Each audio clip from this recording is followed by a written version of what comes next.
Donc, notre dernière présentatrice de la soirée serait Celia Kingsbury. C'est une étudiante à la maîtrise en sciences de l'activité physique à l'Université du Québec à Montréal. Elle est aussi coordonnatrice aux événements Sciences 101. Puis, c'est notre responsable des communications pour le comité étudiant du RRSPQ. Puis, Célia va nous faire changer un peu d'univers avec sa thématique sur l'activité physique et l'inflammation chez les adultes avec de l'arthrite ou de la fibromyalgie. Yes. Merci pour l'introduction, Cynthia. Alors, je m'appelle Celia Kingsbury, je suis étudiante à la maîtrise en sciences de l'activité physique. J'ai un baccalauréat en kinésiologie et on va effectivement changer d'univers. On va se diriger vers la santé un peu plus physique, mais on sait très bien que les deux, santé mentale, santé physique, sont toujours associés. L'objectif de ma présentation, c'est de vous expliquer mon processus de recherche pour un projet de recherche que j'ai conduit de A à Z, le premier en fait, que j'ai intitulé « De l'activité physique pour réduire l'inflammation liée à l'arthrite ou la fibromyalgie ». Oui, mais combien? Alors, on va commencer par le début, expliquer qu'est-ce que l'arthrite et qu'est-ce que la fibromyalgie. Donc, pour ce qui est de l'arthrite, il existe deux grandes catégories. Aujourd'hui, on va s'intéresser à la deuxième, celle de l'arthrite inflammatoire. En fait, elle possède environ 100 formes. Vous pourriez peut-être la connaître sous le nom de polyarthrite rhumatoïde ou l'arthrite psoriasique, par exemple. Elle se caractérise par une inflammation des articulations et d'autres tissus qui s'accompagne souvent de douleurs, de raideurs et de perte de mobilité. Et simplement pour se situer un peu, en 2017, il y a 19,3 % des Canadiens âgés de 15 ans et plus qui ont déclaré être atteints d'arthrite. Ça fait quand même pas mal de monde. Puis si on regarde au niveau de la fibromyalgie, elle se caractérise par des douleurs corporelles diffuses, une fatigue persistante. Si vous regardez l'image à droite, en fait, il existe précisément 18 points de tension, de douleur chez ces personnes-là. Donc, on comprend que ça peut être assez lourd à porter et donc, ça vient avec une multitude d'autres symptômes dont l'impact sur le quotidien est non négligeable. Au Canada, toujours en 2017, il y a 2 à 3,3 % des adultes âgés de 25 ans et plus qui ont déclaré souffrir de fibromyalgie et je sais que dans d'autres pays, ça va jusqu'à 6 %. C'est une maladie encore difficile à diagnostiquer, là, juste vous mettre en contexte. Il y a plusieurs grandes études qui ont montré une association entre la présence de la fibromyalgie chez les personnes atteintes d'arthrite. C'est-à-dire que le diagnostic d'arthrite est souvent accompagné d'un diagnostic de fibromyalgie. Donc, ça devient alors intéressant de les étudier ensemble. Puis là, il y a un des symptômes physiologiques de ces deux troubles de santé qui est le fait d'avoir des niveaux élevés de plusieurs biomarqueurs d'inflammation.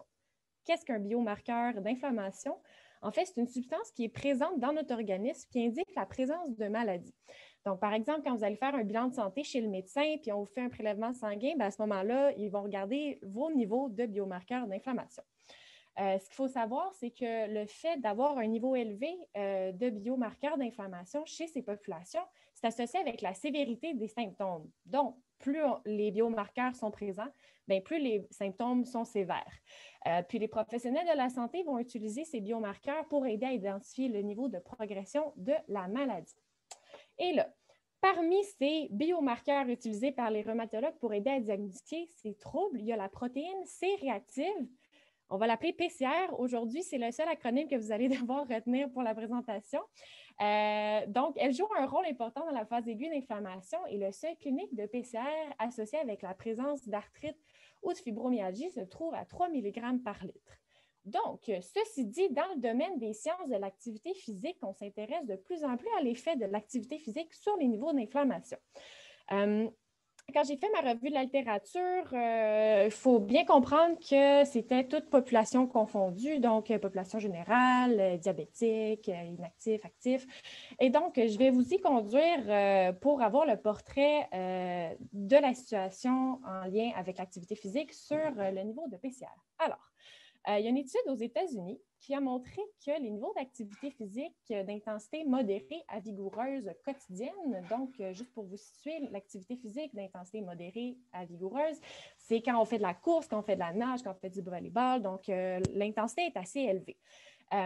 Et donc, les niveaux d'activité physique d'intensité modérée à vigoureuse au quotidien, donc plus on en fait, plus les niveaux de PCR étaient bas. Donc ça, on aime ça.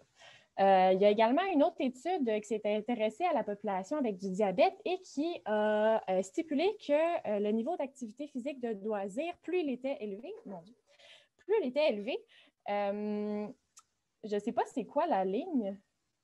OK, je ne sais pas si vous la voyez. En tout cas, bon, excusez-moi. Alors, on répète, au niveau de l'activité physique de loisir, bien, plus les niveaux étaient élevés, plus les niveaux de PCR étaient bas. Et si on continue dans la même lignée, il y a une autre étude qui a montré que peu importe la durée de l'activité physique à intensité modérée à vigoureuse, bien, on avait quand même des effets.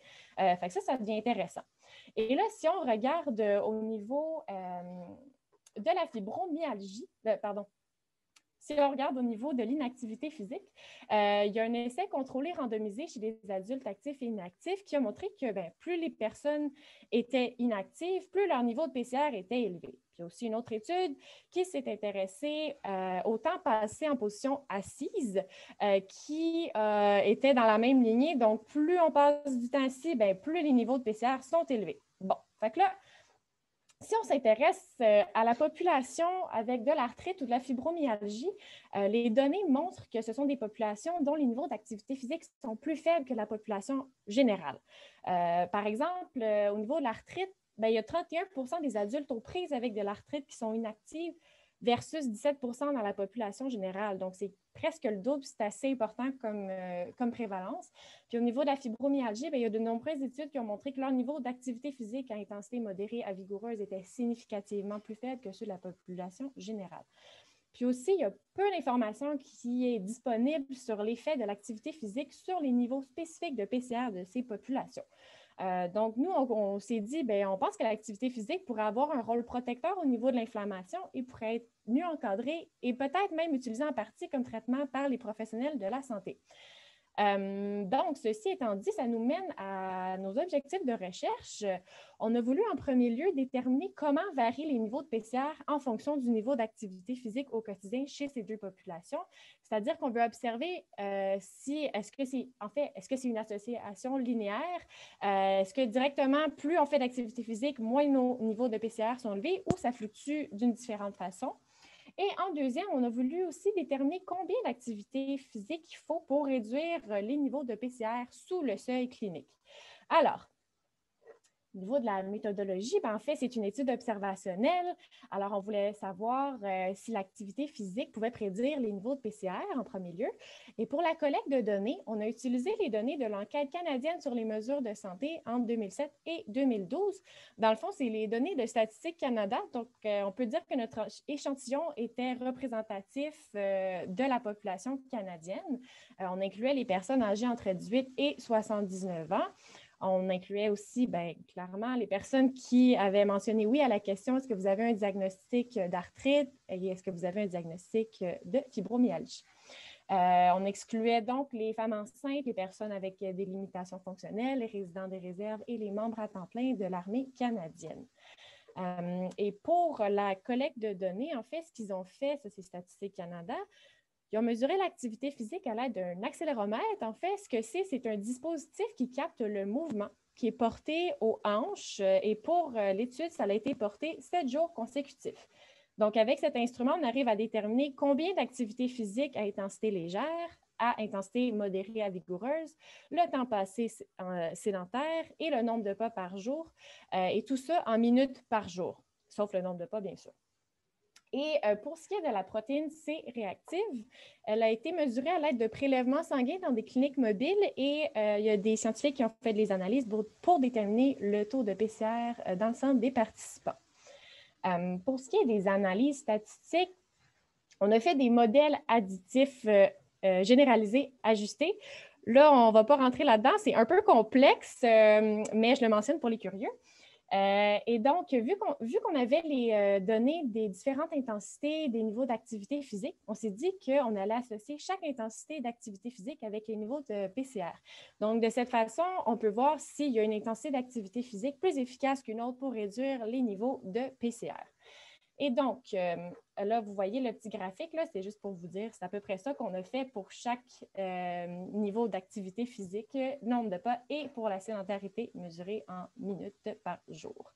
Alors, pour décrire un peu l'échantillon auquel on avait droit, On avait environ 1200 participants qui avaient l'arthrite. C'était un petit peu plus que la moitié des femmes et l'âge moyen était environ 60 ans. Et pour ce qui est de la fibromyalgie, on avait environ 100 participants. La majorité étaient des femmes, là, à 94 %, puis l'âge moyen environ 53. Donc, c'est juste pour vous donner une idée avec quoi on travaillait comme données. Et donc, enfin, des résultats. Alors, paniquez pas, il y a beaucoup de stock sur ces pages-là. Je vais vous l'expliquer à l'instant. Il s'agit des analyses qui ont été significatives et là, on commence avec les personnes qui ont de l'arthrite. Alors, si vous regardez à gauche, c'est l'association entre le niveau d'activité physique d'intensité modérée à vigoureuse en bas et ici, vous avez les niveaux de PCR. La petite ligne pointillée, c'est le seuil clinique qu'on se souvient, c'est 3 mg par litre. Donc, quand on est en bas de 3, l'inflammation est donc bien contrôlée. Ce qu'on peut voir donc, chez les personnes qui ont de l'arthrite, semble-t-il que peu importe la dose d'activité physique à intensité modérée à vigoureuse, on est sous le seuil clinique. Donc, c'est super intéressant. Et puis, la dose optimale, c'est environ 60 minutes par jour. Donc, juste le fait de bouger semble bénéfique. Si vous regardez à droite, il s'agit du nombre de pas quotidiens qui est associé avec le niveau de PCR, donc même chose avec le seuil clinique ici. Ici, la courbe est un peu différente. En fait, quand on fait à partir de 4000 pas par jour, il semble y avoir des bénéfiques. Ici, on est à environ 7500 associés avec des taux de PCR plus faibles. Donc, encore une fois, ça devient vraiment intéressant. Et ça, c'était pour les personnes avec de l'arthrite. Si on regarde au niveau de la fibromyalgie, on fait exactement le même exercice. Donc, encore une fois, activité physique à intensité modérée à vigoureuse. On voit qu'à partir de 10 minutes, mais jusqu'à environ 35 minutes, on a des bénéfices au niveau du seuil d'inflammation. Donc, il faudrait comme pas trop en faire pour que ce soit bénéfique pour le taux de PCR. Et la dose optimale, semble-t-il, c'est 15 minutes d'activité physique à intensité modérée à vigoureuse par jour. Et si vous regardez à droite, il s'agit du nombre de pas quotidiens associés avec les niveaux de PCR. La forme est vraiment étrange. Par contre, à ce moment-ci, on voit que les personnes qui faisaient entre 5 000 et 9 000 pas par jour et plus de 13 500 étaient associées avec des niveaux de PCR sous le seuil clinique.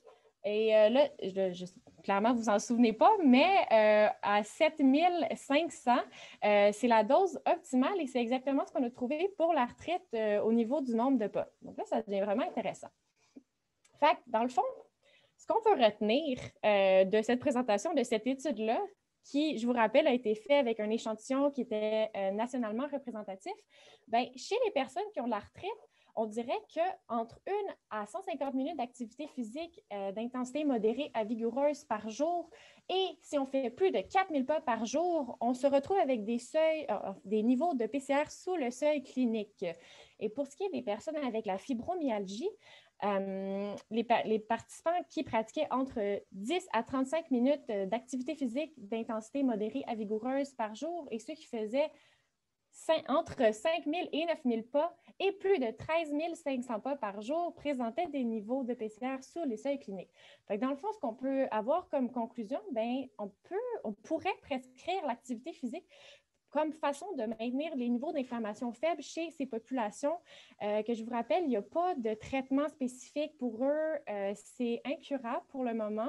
Et donc, si on arrive à contrôler un peu les symptômes, bien, ça pourrait leur donner un peu d'espoir. Ce qui est intéressant au niveau de la recherche, ce serait de spécifier peut-être, est-ce qu'il y a des types d'activités physiques, par exemple, est-ce qu'on devrait prescrire la marche? Est-ce qu'on devrait prescrire la nage? Est-ce que ça devrait être quelque chose qui est plutôt personnalisé. Donc, on pourrait faire des analyses au niveau intra-individuel. Plein de choses à faire encore dans le domaine, mais je veux mentionner aussi que c'est la première étude qui a été faite sur le sujet. Donc, voilà, on peut mieux orienter les conseils en matière d'activité physique chez cette population. Les résultats de cette étude pourraient être utilisés à ces fins. Alors, je vous remercie beaucoup pour votre attention, puis j'attends vos questions si vous en avez. Merci Célia, c'est vraiment une présentation très intéressante. Donc, je vais laisser la parole à Juliane pour les questions. Il n'y a pas de question pour le moment, Célia. Je vais laisser... Ah oui, Marjorie. Oui, donc évidemment, pour l'échantillon de fibromyalgie, c'est d'environ 100 personnes et 94 femmes, 6 hommes. Et en fait, parce que est-ce que cette maladie-là touche généralement plus les filles que les gars? Exactement. Puis, tu sais, dans le fond, pour valider, en fait, si les données qu'on avait étaient officiellement représentatives des prévalences au niveau de la fibromyalgie et de l'arthrite, on a regardé, puis c'est à peu près ça, justement, c'est la grande majorité des femmes, là, à 90% et plus, qui sont atteintes de fibromyalgie. Au niveau de la recherche, ça n'avait pas tant rapport avec mon sujet, mais j'ai regardé si on connaissait les causes spécifiques du fait que ce soit les femmes qui sont davantage touchées par ça, puis on n'est pas prêt à émettre des hypothèses solides encore. Okay. Donc, voilà. Est-ce que le fait que, justement, il y a comme peu d'échantillons masculins fait en sorte que les recommandations, ils touchent peut-être plus les filles que les gars, ou les 6 gars, dans un sens, ils fitaient aussi avec les formations féminines? Bien, dans ce cas-ci, ça fitait, mais si on refaisait, mettons, des essais cliniques ou d'autres types d'études, là, en fait, si on changeait un peu la méthode, à ce moment-là, en fait, c'était un peu ma suggestion à la fin, c'est de voir au niveau individuel, est-ce que ça change d'une personne à une autre? Est-ce que le fait d'être une fille, ça change? On pourrait comme incorporer la catégorie d'âge aussi, ça change-tu? Si, clairement, ça change parce qu'au niveau de l'activité physique, quand on est kinésiologue et on recommande l'activité physique, je ne vais pas donner les mêmes exercices à une personne qui a 20 ans versus quelqu'un qui a 60 ans. Fait, on essaie là, de défaire la pleure là, tranquillement, pas vite, pour voir là, de quoi il s'agit exactement. OK. Merci beaucoup, Célia. Il y avait une question de Alexis. Oui, merci Célia pour la présentation. D'ailleurs, vraiment beau visuel. Je ne sais pas si c'est toi qui l'as fait, oui. Là, mais je vraiment... Merci, je suis contente que quelqu'un l'apprécie. Oui, je veux savoir, est-ce qu'il y a d'autres associations intéressantes avec la PCA? Tu veux dire au niveau de l'activité physique ou... Au niveau de la santé en général? Oui, c'est la première fois que j'étais aussi spécifique en physiologie par rapport à ce que je sais puis à mes recherches. Alors, je ne pourrais pas te dire, mais je sais que c'est vraiment présent. Ça fait partie du mécanisme d'inflammation, là, pas seulement au niveau de l'arthrite, pas seulement au niveau de la fibromyalgie, là, dans plusieurs maladies inflammatoires. On utilise la PCR pour diagnostiquer, puis c'est comme, c'est vraiment trop spécifique là, quand je faisais mes recherches, mais c'est associé avec d'autres protéines responsables de l'inflammation. Puis là, tu as inflammation aiguë, inflammation à long terme. Fait que c'est vraiment complexe. Fait que tout ce que je sais, c'est par rapport à l'activité physique. Fait que je suis désolée si je ne peux pas répondre davantage à cette question. Ben non, c'est correct. Merci.